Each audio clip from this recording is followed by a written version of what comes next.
Over the weekend, I went on a ride put on by one of my supplier reps. It was intended to be 250 miles Saturday and 250 miles Sunday, and overall, from Friday, Saturday, and Sunday, I ended up riding 719 miles. We did 340 or so on Saturday, and we did about 280 on Sunday. And then there's also Friday on my way down there, I rode about 100 miles to get to the cabins that we stayed at. So overall, I mean, I rode a lot and really enjoyed the KLR. I had it loaded down pretty good. I had the Kawasaki top case totally expanded and packed to the gills, and I had both my side cases completely packed. I took everything I would need in case it got cold, everything I needed in case it got rainy. I took rain gear, all that kind of stuff, and I never had a minute's trouble. The bike handled great through the whole thing. I never really got sore. I think one of the reasons that it wasn't uncomfortable to sit down for so long is because on the KLR, unlike every other bike I've ever had, it's so easy just to stand up for, even 5 seconds, just to kind of take the pressure off for a second and let your body kind of readjust and all that kind of stuff. And there's really nothing, you can't put into words how nice it is just to get up off your butt and sit back down, so that like your underwear aren't creased anywhere and your pants aren't creased and you don't have any little wrinkles or anything like that. It's truly unbelievable how much that stuff contributes to being uncomfortable on a motorcycle seat. So standing up every now and then and sitting back down, you can actually feel the difference in just the rolls of fabric underneath you. We actually had fantastic weather. It was pretty chilly both days, and it actually sprinkled on us just a wee little bit on day one, but overall we avoided any kind of horrendous weather. We didn't get any like rain, and we just had a few spots where it was really gusty winds, but overall the weather was nice. It was a little chilly, like I said, but it was a comfortable chilly. Other than my fingers getting a little bit cold, I was pretty warm. I just had a pair of jeans on, and my riding boots, and then this jacket with I'm trying to remember if I wore a hoodie under it the second day. I think I did. So talking a hoodie and a jacket, and that was enough to keep me pretty comfortable. This jacket is the Kilimanjaro 37.5 from First Gear, and the basic thing about it is it's a good waterproof shell. It's breathable, it's got nice venting, but it's just a shell. It doesn't have a liner, and for any kind of cold weather riding, you definitely want to have something a little bit warmer underneath it, which works out good for me because, the one that I have is a little bit big for me, so it's easy to wear a hoodie or something under it without feeling like I'm stuffing myself into it, which is a plus. But yeah, so 719 miles from Friday to Sunday. That's a good bit of mileage to put on a bike, and, before the ride ever happened, I kind of wondered how many miles I would get into the ride before I felt like, I wish I still had the FJR. And, shockingly enough, that moment never came. Like I said, I was able to sort of stand up and readjust myself whenever I felt like I was getting even the slightest bit uncomfortable. And because of the size of the KLR and the fact that I'm not really cramped on the bike, I never really did get like sore knees or any issues like that. Really no issues to speak of, and the stock KLR seat is surprisingly amazing. I mean, it's got a lot of padding, and it's very comfortable for a long trip. So I can't say enough about how much I enjoy this bike. It's fantastic for all kinds of riding, and that was pretty much my last unsolved question or unanswered question about the KLR, was how would it do on a long street trip? Because ever since I've had the bike, and I've had it for just under 3 months, really I've barely touched pavement for long periods of time. I mean, I ride pavement to get to roads to ride, but as far as just staying on pavement for 3 days, that's not something that I've ever done. And now I know that this bike is every bit as capable as everything else. On our ride there were several other bikes, a couple Harleys, V-Strom, Africa Twin, Goldwing. I mean, none of those had anything to offer that I couldn't match with the KLR on this particular ride. Yes, I understand that the Goldwing is a lot better bike for a long ride, and the Harleys and stuff are probably better equipped for the long haul with bigger cushier seats and all that kind of stuff, and maybe a little more power. But for what it was, I felt like this bike performed flawlessly. And for the whole ride on Sunday, I pretty much led the ride, and I had to keep pulling back a little bit and slowing down because it seemed like everyone was having a hard time keeping up, and I wasn't riding fast. You know, my goal with mentioning that isn't to toot my own horn. The whole point of mentioning that is just to prove the point that you know, the KLR doesn't lack anything, and there's really no riding that the KLR suffers really, you know, egregiously in terms of trying to keep up or keep pace or whatever. You know, when you're leading a pack of bikes and you have to keep slowing down, I mean, I think that's a testament to the fact that the KLR can do whatever you want it to do. And you know, we weren't on anything super technical. It was a lot of like country roads and stuff like that where, you know, a lot of it was kind of just sweeping turns and stuff, but there was definitely its fair share of tight corners and, you know, technical kind of switchbacks and stuff like that. And the KLR did all of that stuff famously. One of the things I noticed after riding all those miles over the weekend is when you spend 3 days riding over 700 miles on a bike, on any bike, you really get a feel for what the limitations are and how far you can push it and still feel pretty comfortable. And I feel like that's what happened with me on this ride is, you know, I really got to know my bike in a way that I really hadn't gotten a chance to know it before. There's like no happy medium on this helmet. It's either cracked open, which lets way too much air in and it's way too noisy, or it's completely shut and then it's just full on, you know, fog mode inside the helmet. I mean, it's unbearable how foggy this thing gets so quick. And I've tried it with, you know, all the vents open and all that kind of stuff, and the vents really do nothing in terms of keeping it from fogging up. It's just kind of crazy to me how badly the vents work in that regard. I'm sure they work fine to keep my helmet from getting too hot and stuff like that, but as far as, you know, actually keeping the visor from fogging up, it's just dreadful. Man, a couple days ago I went out to ride around and see what all roads were flooded, because we have a lot of low-lying areas where I live. Things don't get flooded like catastrophically, but there's always a few roads around where they're closed because it's just flooded like a couple feet and maybe the water's rushing over a little bit. I figured, you know, with the KLR I can go out and check some of that out. You know, if it's not too high, I just go through it. And I got to a spot that's, you know, didn't look too bad and I wasn't going to go, but then I decided, you know, I'm here, what's the worst that could happen? So I went through the first section and maybe the second or third sections, and then I got to the last one and I said, oh, you know, I think I can make it. And I didn't go very far through it, and I realized that the water was getting deeper and deeper really, really quick. And so I decided to try to go ahead and turn around, but I just kind of got nervous and put my foot down. And when I did, I put it down in about, I don't know, 10 inches of water or something. So my whole left foot was submerged, and these boots are waterproof, but not like that, you know, they're not muck boots. So immediately I had a wet foot, wet sock, and you know, to get back out of there, for some reason, I don't know if I just panicked or just didn't give a shit because I was already so wet, but I kind of just lazed through the water to get back to the dry pavement. And when I did that, I just got completely soaked on my other boot. So both my feet were wet, my socks were wet, and all that kind of stuff. And I ended up riding like another 50 miles after that. So, you know, overall, I just ended up spending the entire ride with wet feet. And luckily, it wasn't cold. It was really nice and warm outside, so I wasn't dealing with my feet being wet and cold. I was just dealing with it being wet, which isn't the worst thing as long as it's not cold also. So, yeah, it wasn't too bad, and I can't really complain.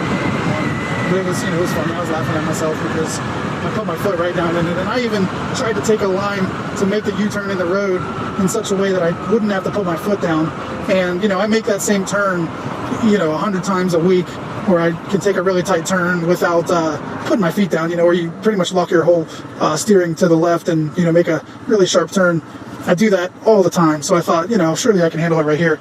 But I think it was just, you know, I panicked a little bit or something while I was going through that water, and I ended up putting my foot down right in that water. And even when I put my foot down, I didn't think it looked that deep. And I'm sure on the footage it doesn't look that deep, but boy, did it ever end up being way deeper than I thought. I don't know how high it was up on my wheels, or if it was up on my engine guard or whatever. But yeah, definitely way more than I thought. It is pretty chilly out here tonight, but it's, you know, I still feel pretty comfortable. I got my rain pants on in case it starts raining. I've obviously got this jacket on. I got my, you know, the t-shirt that I wear underneath my work shirt, then my work shirt, then I have a sweater, like a zip-up kind of sweater that I wear at work most of the time if I'm cold.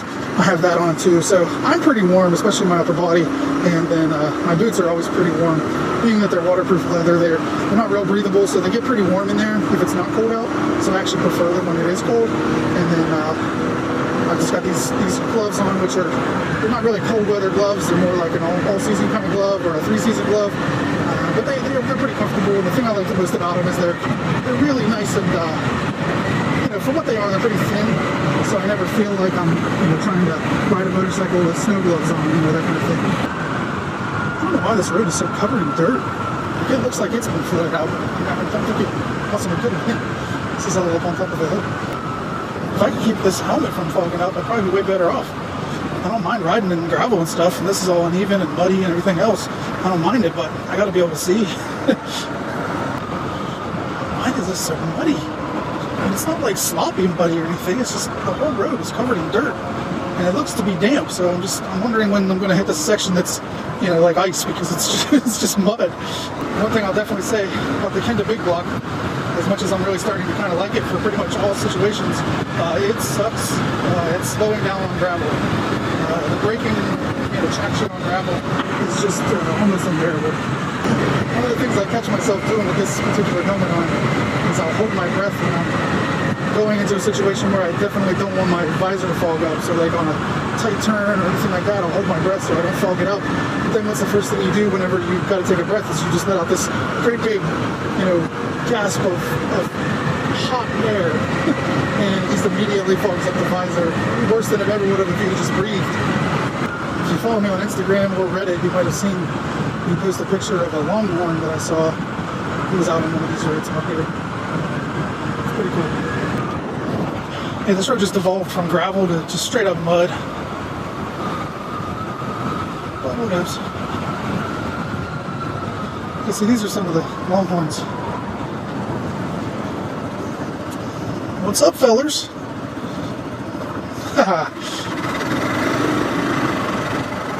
The other issue I'm running into with this visor is if it's too far closed, then I get fog, so then I can't see. If it's too far open, then I get rushing cold air on my eyes, and it makes my eyes water, and then I can't see either. Yeah, so my fingers are finally starting to get cold. They weren't too bad back on that gravel road because I was going like 40 or 50 instead of 70, which is what I'm doing right now.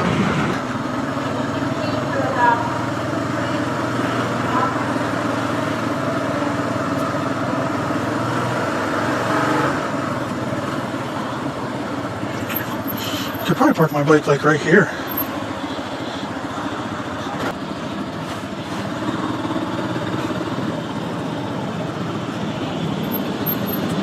This looks like as good a place as anywhere, huh?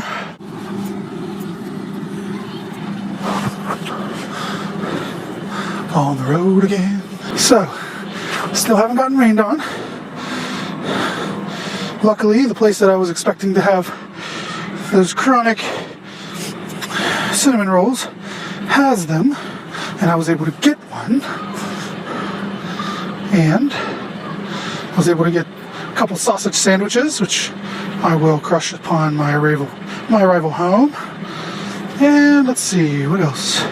Oh, I also got 2 loaves of pumpkin bread, which I will also crush within the next couple days. Pretty excited, gotta admit. Like a band of gypsies, we go down the highway. Somebody was listening to On the Road Again back there at that thing, and I got it stuck in my head now. I'd sing more of it, but I don't know more of it. Man, I'm sure it doesn't come through on the camera, but over there's the top 3 king pumpkins or whatever. The number 1 pumpkin this year is 1,511.5 pounds. That's 3/4 ton. I'm sure the KLR could handle it, no problem. Just carry it around, toss it on the rack. If not, I'm sure it has the torque to pull a trailer with one of those sitting on it.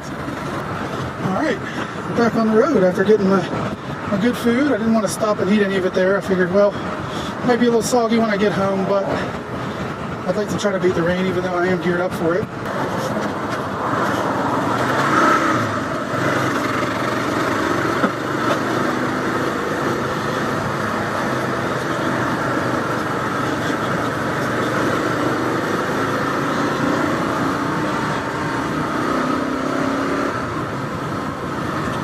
I wish this was aimed down a little bit. I need to adjust the headlight. I think it's because I'm sagging too much in the back. Because I'm sagging so much in the back, it's it's pointing my headlight upward.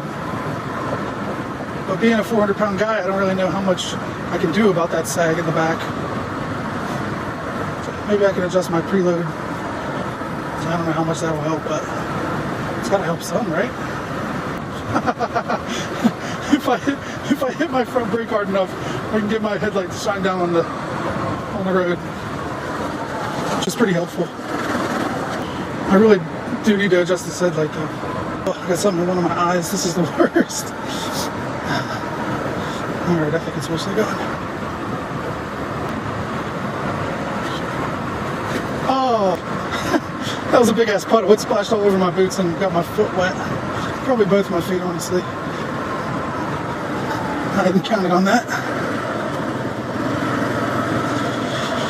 Oh well, it's one of the risks of riding like this, I suppose. Wow, that was a big deer.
He was switching lanes. He was coming back over to this side. Luckily, I was going too fast for him to catch up to me and really ruin my night.